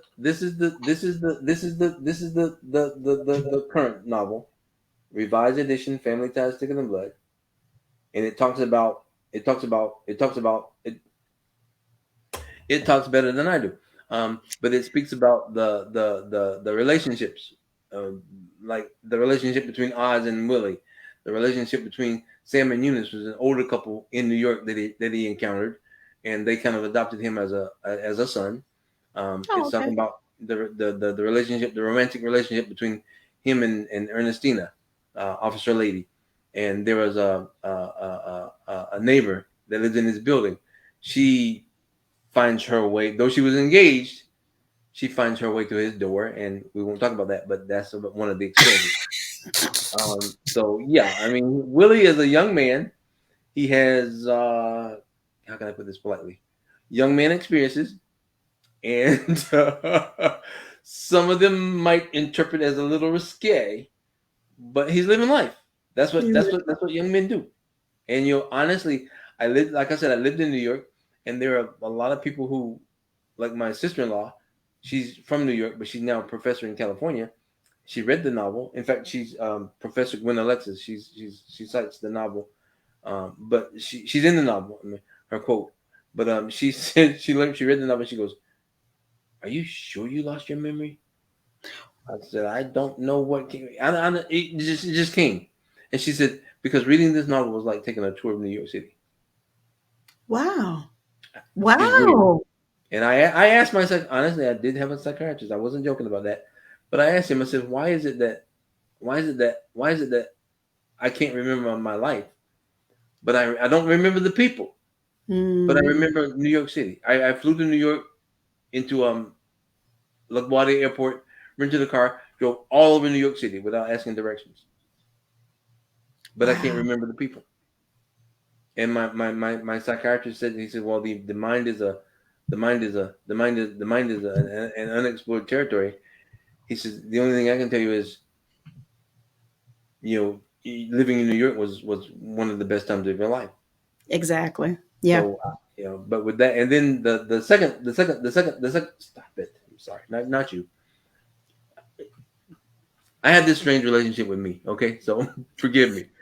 But the second part of it was is the fact that when, as I stated before, I rule out the word problems. I don't have problems. I have obstacles. I have challenges. I have setbacks, but I don't have problems. Because as long as you can wake up in the morning and you're not looking at roots, you can make a change to alter the direction of your life. I say as long as you can put one. I say as long as you can put one foot in front of the other, but in my case, it's one foot beside the other because my balance is not that good. But as long as just keep it moving in forward motion. Right. Okay. All right. Well, that's good advice. I appreciate you for sharing that with us on today. Guys, I want to appreciate all of you for joining in on today and listening to my guests. This particular segment wrapped up the fourth and final segment of Authors Unite to Get Caught in the Net. And I'm so grateful for all the interviews that we've had thus far, interviewees that we've been able to talk with and to share again about their literary journey, talk about their book and being nominated. So I want to again congratulate you, Mr. Howard, on your nomination. And hopefully we'll be able to see you in Vegas. I'll be there. So hopefully if you're there, we'll be able to meet. And it was such a pleasure talking to you on today. And I just pray that God will just continue to bless you in all your endeavors. So thank you again. Thank you. I have my ticket. I'll actually be in Vegas for a week. So yeah. Okay. All right. Well, we'll get a chance to meet you then. That sounds good. I have, if you'll permit, please, I have to close with one thing. As I stated before, every morning when I came to my computer, I would say, Lord, what do you have for me? I do attend church. I do follow the Lord. I'm kind of apprehensive about that term. I'm Christian because everybody says that and they live so far away from the Bible. But anyway, I try to do my best.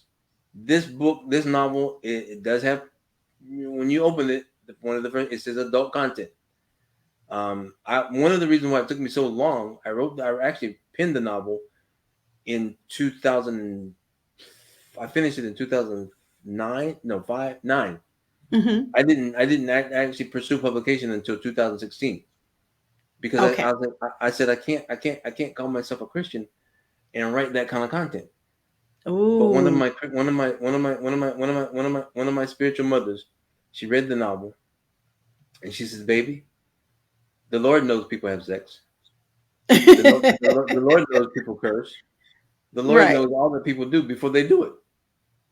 So she was instrumental in convincing me to pursue publication. And then I accidentally stumbled across Dope Living Live. Okay. And I made a couple of comments, and the host, Mr. Greg Gray, he took the liberty to check me out, and he made a comment. He said, "Hey, this guy's an author." He says, "We've got to get him on the show."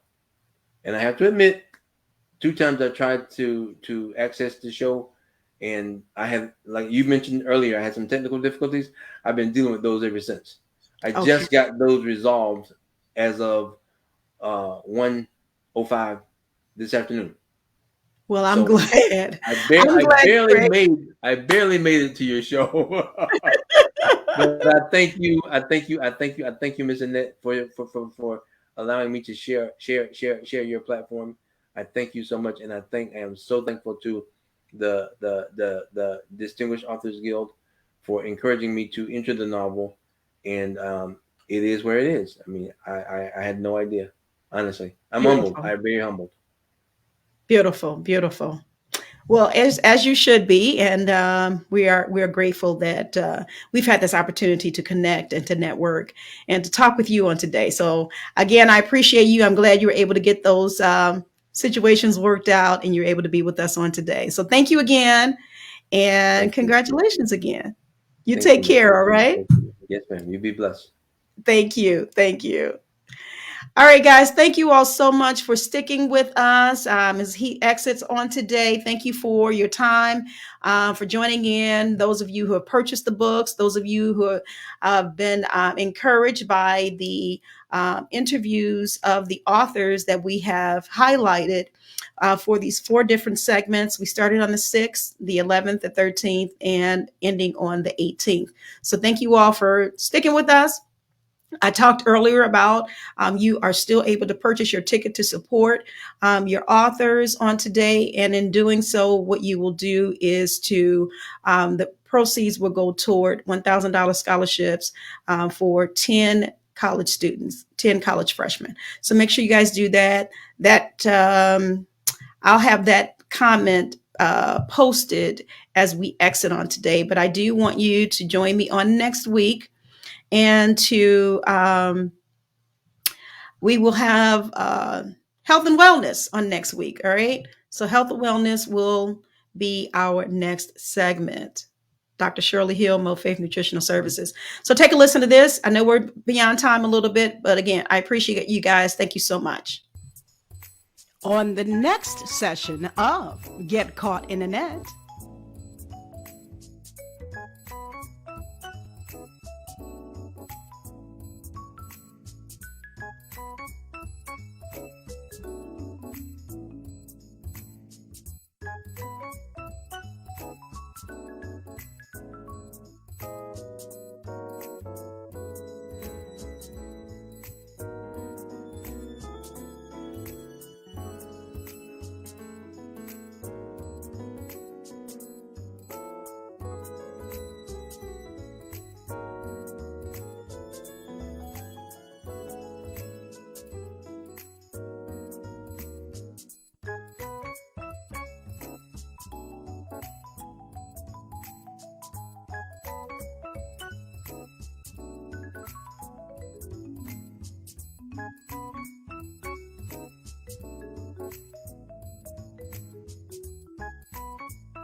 Get caught in a net with